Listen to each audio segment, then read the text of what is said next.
Hi friends, இன்னைக்கு நம்ம சேனல்ல ஒரு சூப்பர் டேஸ்டியான வாழைக்காய் ஃப்ரை, வெளில நல்லா கிறிஸ்பியா உள்ள நல்லா சாஃப்டா காரசாரமா சூப்பர் டேஸ்டியா ஹெல்த்தியா எப்படி செய்யறதுன்றத பத்தி தான் பார்க்க போறோம். இந்த வாழைக்காய் ஃப்ரை ரசசாதம், சாம்பார் அண்ட் தயிர் சாதத்துக்கு எல்லாம் ஒரு அல்டிமேட் சாய்ஸா இருக்குங்க.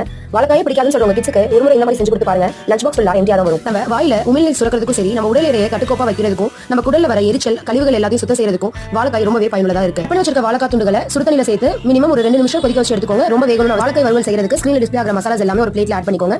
நீங்க எக்ஸ்ட்ராவா வாட்டர் எதுவும் ஆட் பண்ண வேணாம். நம்ம ஆல்ரெடி வாழைக்காய் பாயில் பண்ண வச்சிருந்தோம் இல்லையா, அதுல ஈரப்பதம் இருக்கும். அதுவே ட்ரை மசாலால வேக வச்சிருக்க வாழைக்காய் துண்டுகளை சேர்த்து 2 பக்கமும் நல்லா மசாலா கோட் ஆகிற அளவுக்கு பரட்டி தனியா எடுத்து வச்சுக்கோங்க. ஒரு தவால கொஞ்சமா எண்ணெய் சேர்த்து வாழைக்காய் துண்டுகளை நல்லா கிறிஸ்பியா பொரிச்சு எடுத்துக்கோங்க.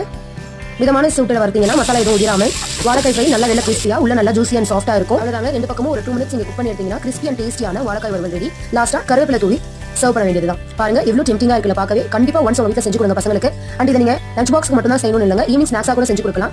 அண்ட் இந்த ரெசிபி பிடிச்சிருந்தா மறக்காம நம்ம சேனலை சப்ஸ்கிரைப் பண்ணிக்கோங்க. இந்த வீடியோக்கு ஒரு லைக் கொடுத்துருங்க. தேங்க்ஸ் ஃபார் வாட்சிங்.